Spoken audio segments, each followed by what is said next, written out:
I earned my degree online at Arizona State University.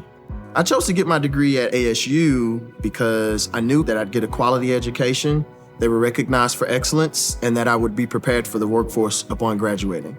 To be associated with ASU, both as a student and alum, it makes me extremely proud, and having experienced the program, I know now that I'm set up for success. Learn more at asuonline.asu.edu.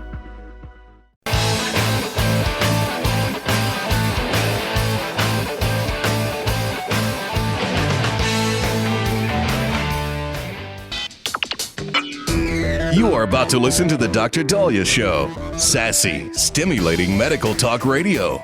Any medical advice Dr. Daliah Wax gives on her show should not be substituted for an actual visit to your medical provider. And now, here's Dr. Daliah.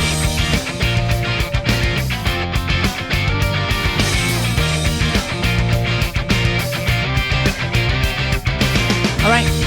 We are back on the Dr. Daliah Show. Thank you all for tuning in. 1-877-Dr. 1-877-DOC-DALI.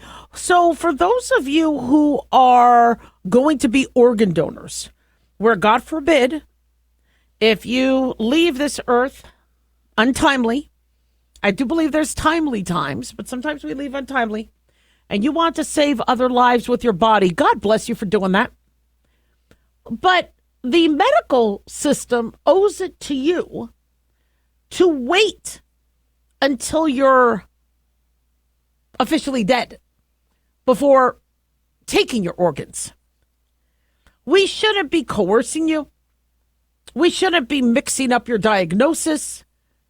No wonder people are a little freaked out about being an organ donor. People feel there's somebody at the house with a bat, right? Waiting, to make you shall we say, alive, so that your organs could be harvested and used. And the concept of this process being broken is horrifying. Well, one thing I love about this administration is they are investigating things that appear to have not been investigated. And the HHS sent out this press release earlier this week saying that the Health and Human Services Department has found systemic disregard for sanctity of life in the organ transplant system. Are you kidding me? What the hell is going on here? So RFK Jr., thank God, has announced a major initiative to begin reforming the organ transplant system following an investigation by the Health Resources and Services Administration revealing disturbing practices by one of the major organ procurement organizations. According to Secretary Kennedy, in their press release, they said, quote, "Our findings show that hospitals allowed the organ procurement process to begin when, and don't fall out of your seat, when patients showed signs of life, and this is horrifying."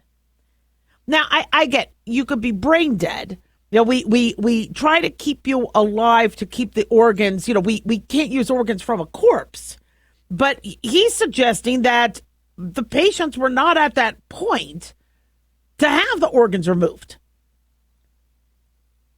He said the organ procurement organizations that coordinate access to transplants will be held accountable. The entire system must be fixed to ensure that every potential donor's life is treated with the sanctity it deserves.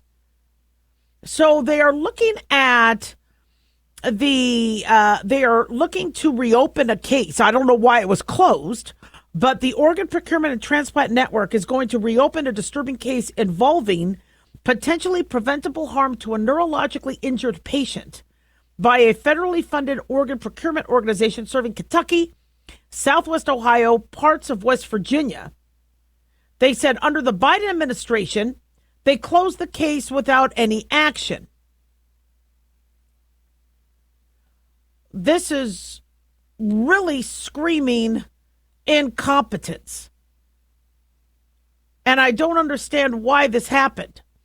I believe the Network for Hope is one of the organizations that is being looked at. I don't know much about Network for Hope.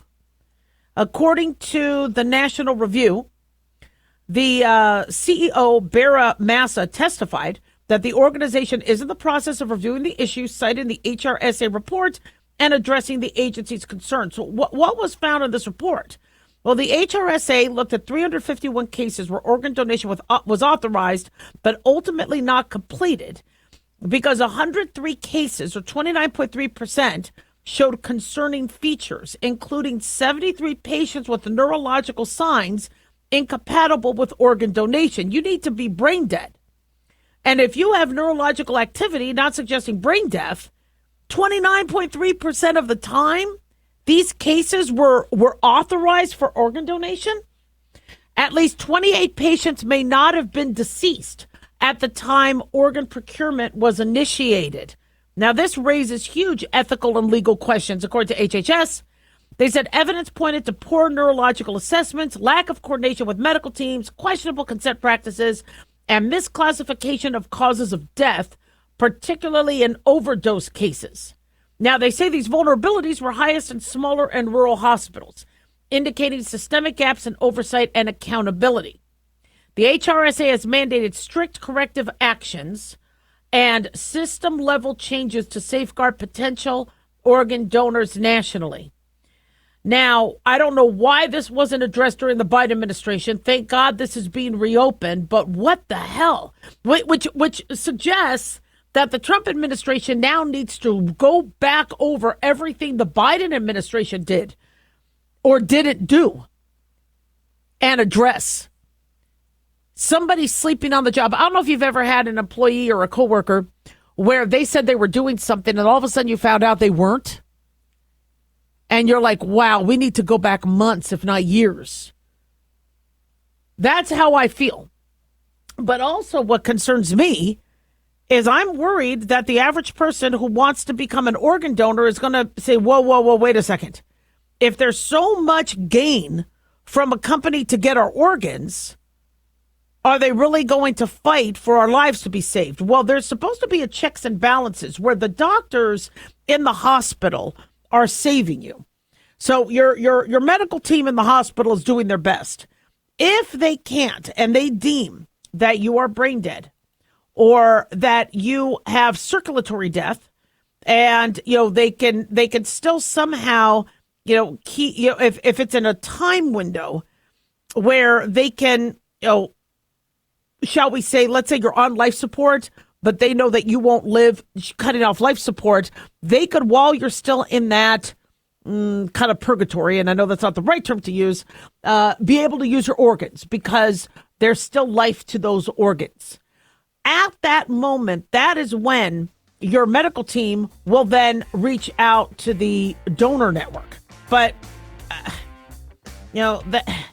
this is some scary stuff. 1-877-DOC-DALIAH. Don't go away.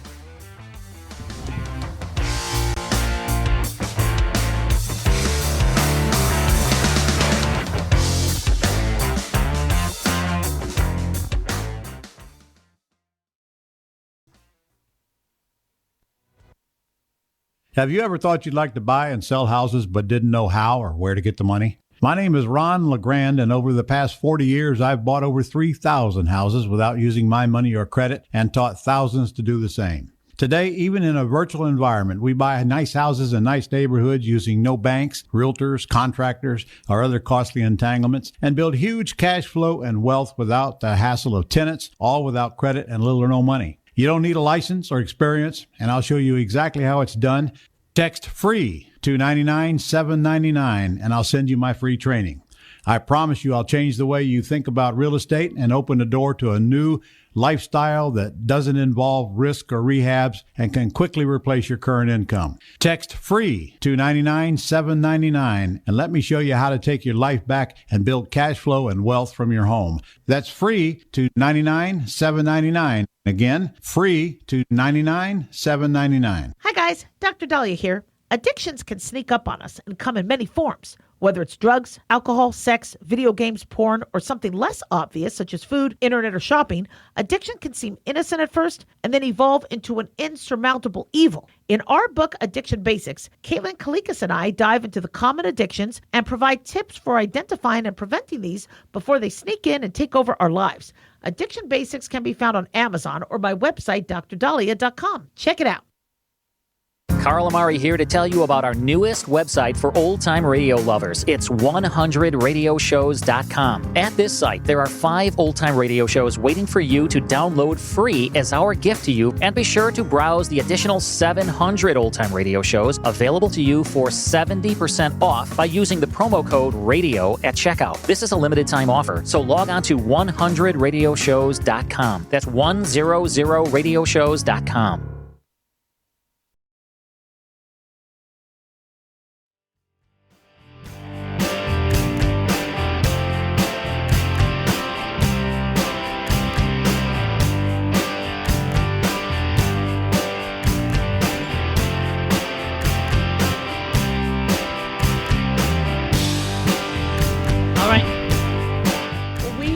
On the Dr. Daliah Show. Thank you all for tuning in. 1-877-Dr. Daliah, 1-877-DOCDALI. Big thanks to Talk Media Network for making the show happen. Big thanks to Daniel, our producer. And big thanks to y'all for tuning in. We really do appreciate it. Don't forget to follow us on Twitter or X at Dr. Daliah, Facebook, The Dr. Daliah Show, and on YouTube, click like and subscribe. So when the Pacific Palisades fires raged and they went through Malibu and there were multiple fires in Southern California, I think we all jumped in to help. And one group that held concerts, got Samuel L. Jackson, Miles Teller, Lady Gaga, Billie Eilish involved, was FireAid. And I saw some of the concert. I think they held 2 events. It's pretty impressive how they got a bunch of people to come together, which is really important because remember what happened with the Lahaina fire in Maui, where people were asking, where were the Obamas? Where was Oprah Winfrey? Where was, and so, if you live there and you have a home there and you're a resident there, you step up. And so FireAid allowed stars and celebrities to look like they were doing something. And from what we understand, they raised $100 million. It was almost like a telethon. You could either buy tickets or send money through their site. U2 donated $1 million. The Eagles gave $2.5 million. Los Angeles Clippers owner, according to the Free Press, who helped organize the effort, also pledged to match donations. And the let me see if I could, the people who organized FireAid, trying to think who are the two, Irving Azoff and his wife Shelley organized the concerts. So I'm glad they did that. That's wonderful. But we're hearing from people saying she's not, they're not getting the money. Quentin Fleming, according to the Free Press, was one of the thousands of people who lost their homes in the wildfires. He did receive $750 from FEMA. He did receive a few $1,000s from the Red Cross. His insurance company gave him some assistance in finding a rental home. He's still there. But neither he nor his neighbors have seen much else. Now, FireAid raised $100 million. Where did it go? Sue Pasco, a Pacific Palisades resident of 30 years, also lost her home. She received an email from a reader asking about how to apply for funds raised through FireAid. She found out the money doesn't go directly to you. It'll go to nonprofit groups. So she said there's all sorts of skullduggery going on. And basically wildfire victims at Palisades and Altadena got no relief. Now, FireAid said they did distribute money. According to Free Press, $50 million of the $100 million went to 120 nonprofits and community groups in a first round of disbursements. FireAid chose 68 recipients for $25 million in the second round, and now applications for the last $25 million are being accepted through FireAid's website. Now, recipients include Inclusion Action for the City. That's a group. It's a nonprofit community development financial institution. They gave out $500 in cash to outdoor workers like street vendor, landscapers, and recyclers. The Filipino Workers Center received money to support workers displaced by fires. the California Native Vote Project to help displace Native American families with financial assistance and mental health services. So FireAid told the Free Press that because FireAid was a newly formed 501c3 organization, it was never the plan to distribute funds directly to wildfire victims. Now, I thought during the concert, they were saying this money goes directly to victims. That wasn't the case. Now, listen, I'm a big fan of Red Cross and these nonprofits that help people, but who's watching to make sure penny for penny that's going through these nonprofits is going directly out to those individuals? If they donated these to over 120 nonprofits, who's watching all that? Now, FireAid said an advisory committee made recommendations to FireAid's board, which then chose the final recipients. The money was distributed through a donor-advised fund at Goldman Sachs. Now, some of these other, companies are El Nido, Visión y Compromiso, Homegrown. I think Visión y Compromiso is they say they're committed to community well-being, and they support community health workers and promoters. And they're also, promotores. Promotores and community health workers are liaisons between their communities and health and social service providers. Okay, well, I think that's nice that we have these promotores and these liaisons, but the whole purpose of FireAid, I thought, was people needed food, they needed shelter, they needed to buy their medications. There was going to be backlogs as it pertained to their insurance company. So get this money to them right away. Now, there may be an investigation looking at exactly what happened. And I'm hoping the money did make it to recipients. But when recipients are like, look, I saw FireAid, it looked great, thanks for doing it, but where's the money? How do I get the aid? And once you start to distribute it to companies, are they using it to pay their CEO? Samuel Jackson, I think, was saying that all proceeds go directly to victims. I might be misquoting. Again, I hadn't seen it in a while. But that's not direct if it goes to other nonprofits. And Visión y Compromiso may be a fantastic organization, but how do you tell if people are getting the money or not? Well, ask the victims. The wildfires in Southern California killed 31 people, caused over $164 billion in damage. And what concerns me is that people are worried that if the allocation of money that people donated never gets to the victims, people are going to be reluctant to donate when there's these natural disasters or these governor screw-ups. And Mayor Bass screw-ups as it pertains to fire hydrants and mandating electric vehicles, which are impossible to extinguish and did not help when neighborhoods were burning down and the fire department's like, we can't put these fires out. Miriam Czar, founder of the Palisades Recovery Coalition, told the Free Press that her concern that FireAid is misallocating money arose because the distribution process seems disconnected from the on-the-ground efforts. She said our community has been decimated, so the idea that we're all still sitting here and people are saying to us there's so much money out there for fire relief, we just don't know how to give it away. We're all like, what do you mean? Just come and drive through our town. The Palisades Recovery Coalition has applied for a grant from the final $25 million. Here we are, end of July. End of July. It's been months. 6 months since the fires raged in January. And they still aren't seeing the funds that were raised. Now, there's a process. I believe that nonprofits should be able to cover their administrative costs. I think it's like 35% of donations is allowed to go to admin. You do need the lights on. You need a place to work, so you're paying rent. You need staff. You need somebody to answer the phone. You need somebody to review the grants. You need, power bill. You need insurance because somebody could sue a nonprofit. So I get that there's admin costs, but there's got to be a better way.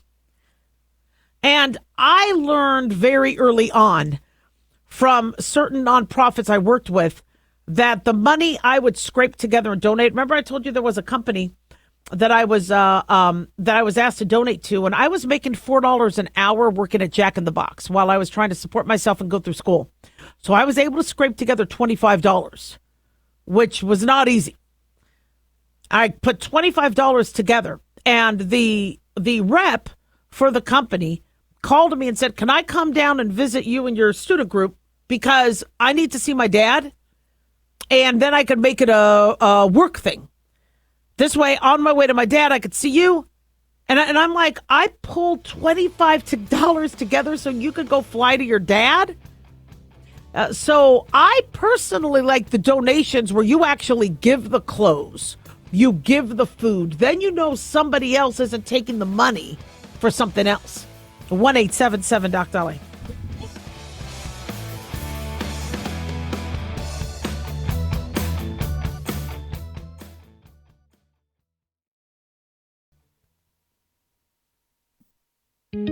Looking for a gift that can actually help secure someone's future? It's Mark Falter's new book, Common Sense Income Strategies. It makes the perfect gift for that special someone in your life. Mark has helped thousands of hardworking Americans secure their financial future by using time-tested strategies that continue to create wealth, whether the market is up or down. Strategies that will make perfect sense once you take the time to read this powerful book. Common Sense Income Strategies brings to you what Mark has been teaching in person and talking about on the radio for decades. You've worked too long and too hard not to see the fruits of your labor. To learn how to receive your free copy, call 866-764-2635. That's 866-764-2635. Secure your future with Common Sense Income Strategies by Mark Falter. Again, to learn how to receive your free copy, call 866-764-2635. That's 866-764-2635.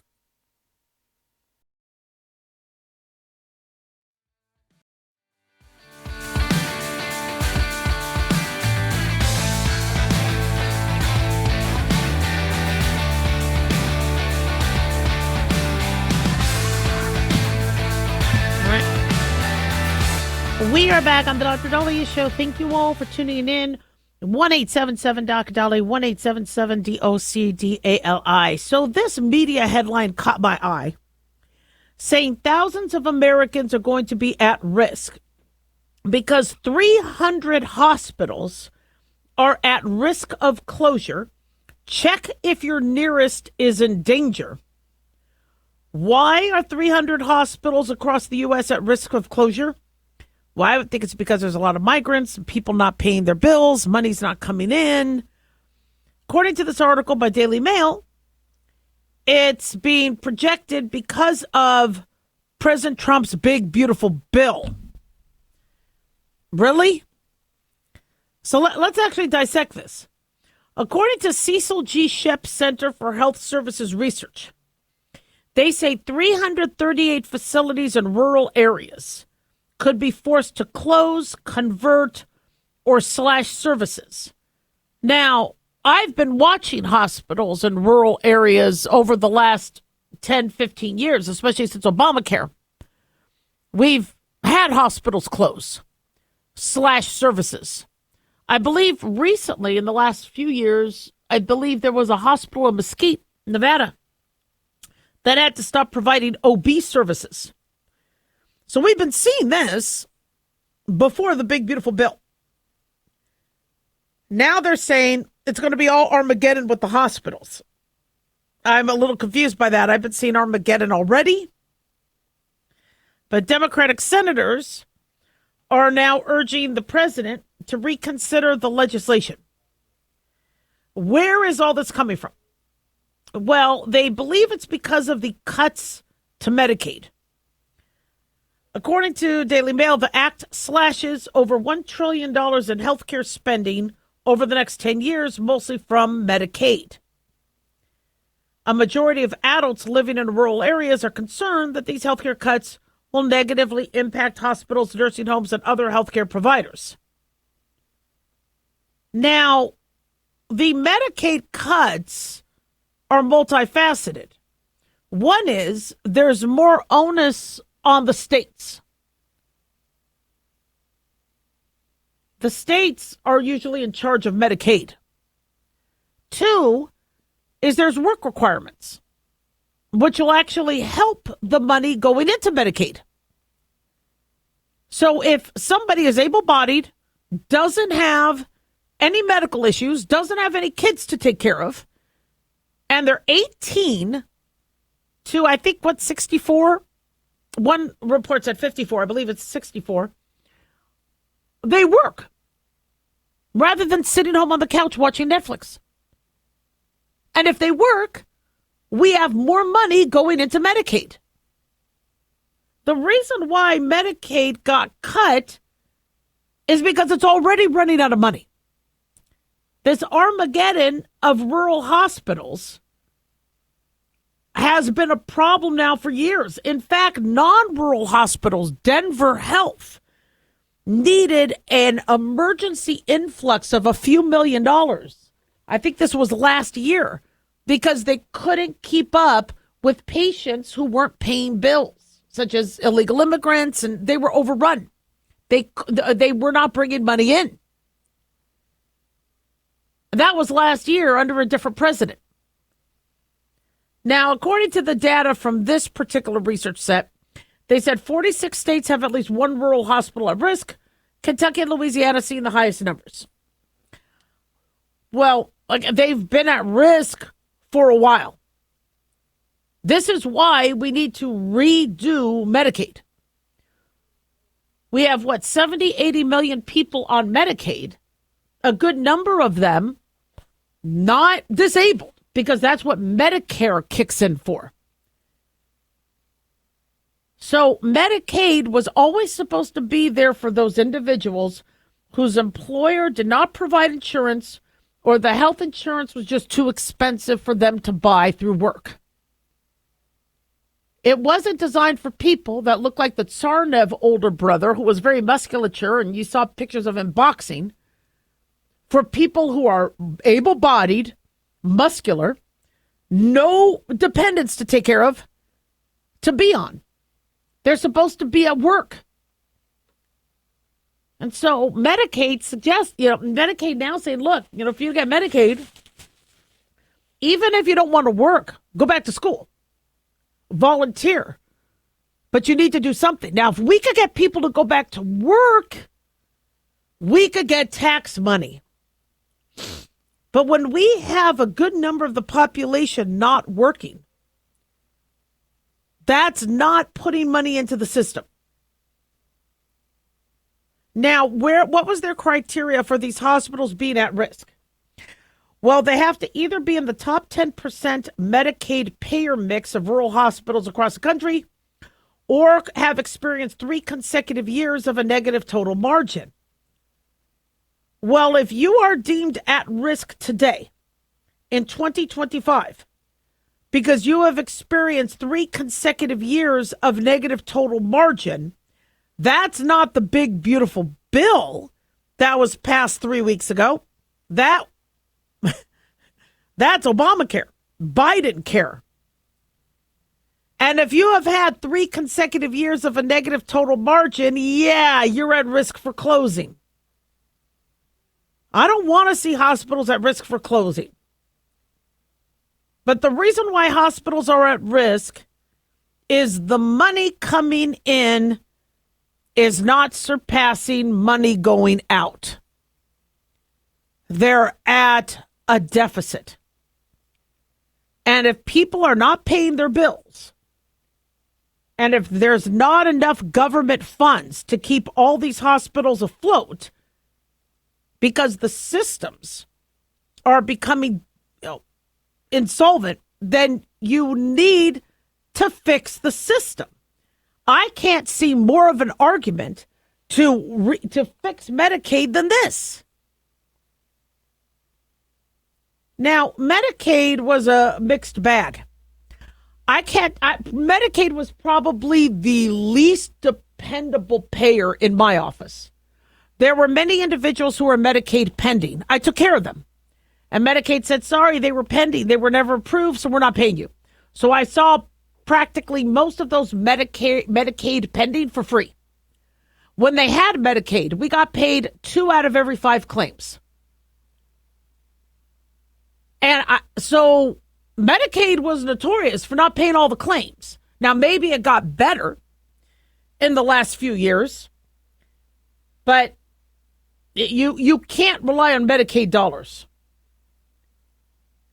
You need private insurance, you need cash pay, and hospitals have to see you for free. Plus, there's states saying we could write off medical debt. So if a patient's like, well, medical debt off a credit report. So if patients are saying, well, it's not going to hurt my credit, so why pay the bill? Yet my power could go out and I could be evicted. The medical debt doesn't get paid. How is a hospital supposed to stay open? We need to make a hospital run, more money coming in that's going out. Hospitals are expensive with rent, air conditioning, all the OSHA rules, all the insurances, the staff. It's expensive to run a hospital. The care given. Now, I understand you could probably get away with a lot less. IVs should be cheaper. But if I buy an IV from an American company, it's a hell of a lot more expensive than buying it in Mexico. I don't buy IVs, but when I was buying from the companies that I only bought American, it was not an easy penny. So we need to fix the whole system. A box of Band-Aids should not be $7. A box of gloves should not be over $10. Should be $2.50, and it's not. So blaming the big, beautiful bill, it doesn't solve the problem. We need to fix Medicaid and fast because these hospitals are going under anyway. 1-877-DALIA.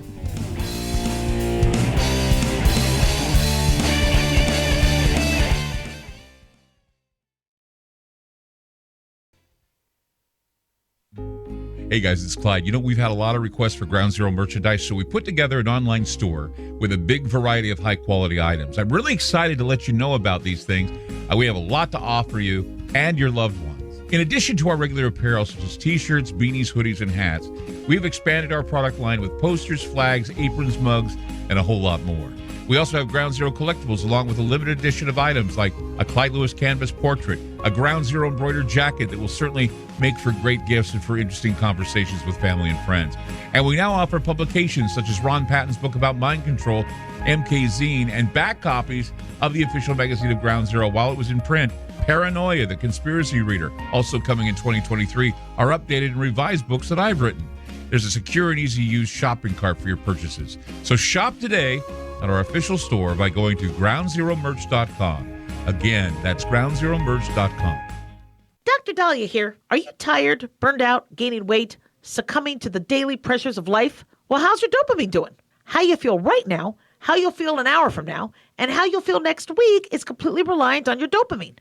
Our daily motivation and willingness to push through challenges depends on the intricate chemical process dopamine provides. Christian Kalikas and I created Deploying Dopamine, a book that tells you what dopamine is, when it dysfunctions, and how to successfully deploy it when needed. Find Deploying Dopamine on Amazon today. Check it out. Lisa Wolf here to tell you about our newest website for old-time radio lovers. It's 100radioshows.com. At this site, there are 5 old-time radio shows waiting for you to download free as our gift to you. And be sure to browse the additional 700 old-time radio shows available to you for 70% off by using the promo code RADIO at checkout. This is a limited-time offer, so log on to 100radioshows.com. That's 100radioshows.com.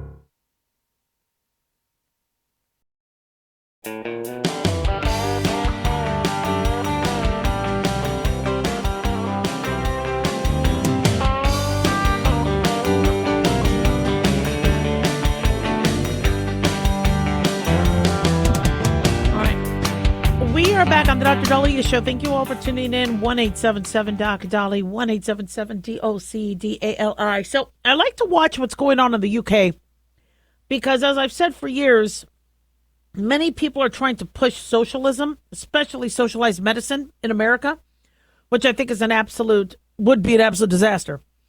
And when proponents of a socialized healthcare system allude to, well, the UK can do it, Europe is doing it, and they're fine. They're not fine. The NHS, National Health System, the National Health System in the UK is a mess. Now, God bless the doctors and the PAs and, all the work they're doing, but nurses, but it's a mess. Why? Not enough money's coming in, more demand than supply. And so one thing the NHS has done is hire physician associates, which is our equivalent to a physician assistant. And we've spoken about physician assistants versus doctors. My training involved, after high school, 4 years of college, 4 years of medical school, and then 3 years of residency, which was the bare minimum. I didn't choose it because it was a bare minimum. I was having babies and I went for family medicine. But residency could be anywhere from 3 years to 8, even 10 years. So the training is very extensive. Physician assistants have at least 2 to 3 years post-college. They used to not have to have a college degree, but now most PA schools do require a college degree. So they do have a few years less training than doctors, but I've worked with physician assistants. I love them. And I've worked closely with them. I've never had an issue, with the exception of one who was stealing from us that we fired right away. But for the most part, those that are willing to work and partner with you, you pay them well and they partner with you and they do a pretty good job.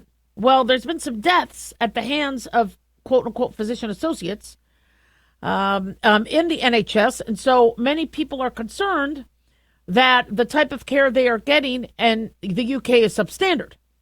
And one article by the Telegraph is what a physician associate does and when to demand a doctor instead. And so you have many individuals demanding doctors and there's not enough doctors. And it's interesting because I've spoken to medical providers about their practice because oftentimes many of them, you hardly see them anymore.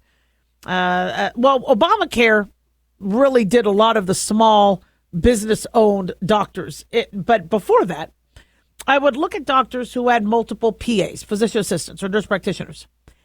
And I would say, my patient wants to see you. Can I refer them directly to you? No, they'll see my PA. Or, yeah, they could ask for me directly, but I don't practice anymore. And I say, what types of cases are your PAs doing? They say, well, they do the easy cases, and then I'll come in and do the hard cases. And I spoke to you guys about that years ago. No medical case should ever be looked at as an easy case. I train doctors and I teach students about how deadly that phrase is. The easy or simple cases will be done by a physician assistant or nurse practitioner, but the doctor will handle the not easy, non-cut and dry cases. I've told you time and time again how many cases I've taken care of that you would have thought would be a cut and dry easy case, but no, because I trained my PAs where no case is easy. I was an ER doc. Somebody comes in with a toothache. I couldn't find what was wrong with the tooth. It was on the left lower side of the jaw. I decided to check their heart. They actually had a heart attack. And they were having referred pain to the tooth. So if a doctor is saying, look, the PA can handle the toothache because it's just a toothache, well, how do you know? It could be a heart attack. I had a woman come into the ER for a UTI. While she was getting her discharge papers for the UTI, because she did appear to have one, we did send the urine for culture, but she had the leukocytes and the nitrites positive in the urine test. She said, I'm really, really nauseous.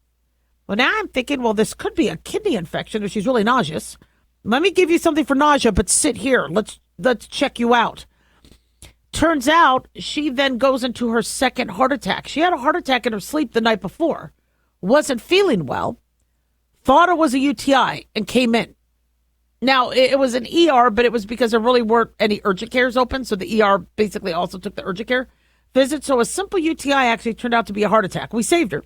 She ended up getting catheterized in Phoenix, but that a UTI, many doctors will say, my physician assistant can handle that. Yes, they can. Physician assistants are fantastic. But that UTI was presumed to be a UTI. She came in, had one, but she wasn't feeling well. And once she started to have difficulty breathing, I realized that could be a heart attack. One woman comes in saying, I need a refill of my inhaler for my asthma. So we squeezed her in, but I'm going to be thorough.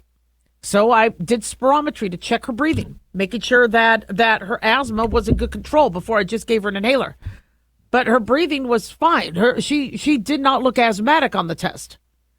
So I'm like, why do you think you have asthma? She's like, because I have asthma. I go, what symptom are you having? She goes, I get short of breath. Well, what do you do with somebody who's short of breath? You check their heart and you check their lungs. So by the time I looked at her heart and I looked at her lungs on chest x-ray, I'm like, something's not right. I sent her to a cardiologist. A cardiologist calls me the next day saying, what made you decide to send her?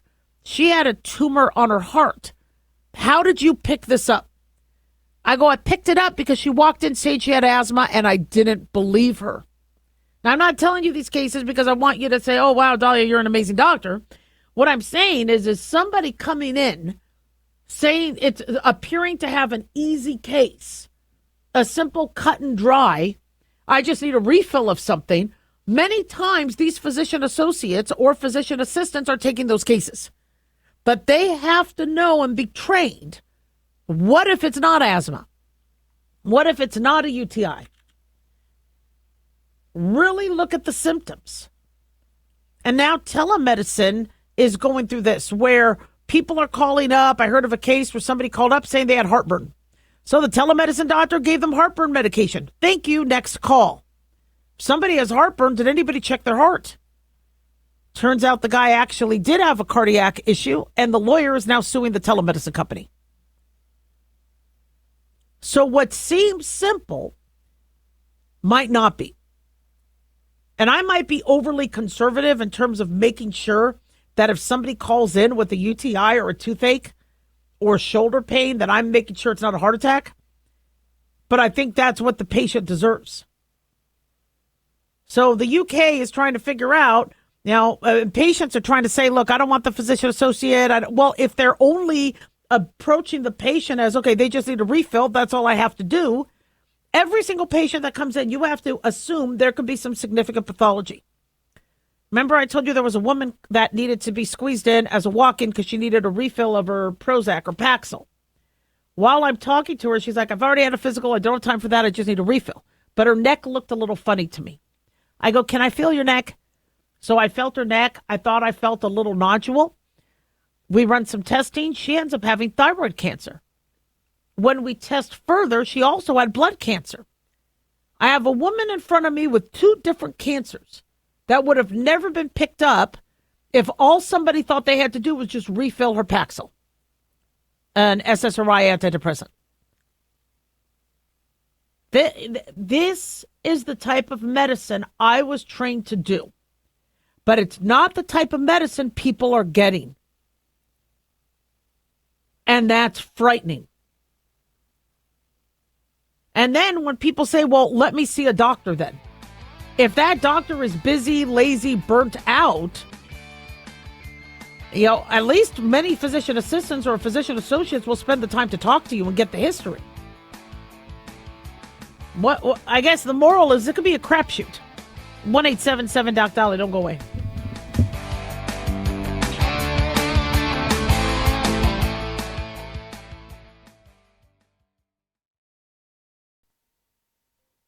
Looking for an easy read that can actually help secure someone's future? Pick up a copy of Mark Falter's book, Common Sense Income Strategies. For the past 30-plus years, Mark has helped thousands of hardworking Americans secure their financial future by using strategies that continue to create wealth, whether the market is up or down. Strategies that will make perfect sense once you take the time to read this powerful book. Common Sense Income Strategies brings to you what Mark has been teaching in person and talking about on the radio for decades. It's not rocket science, it's a pretty easy read. You've worked too long and too hard not to see the fruits of your labor.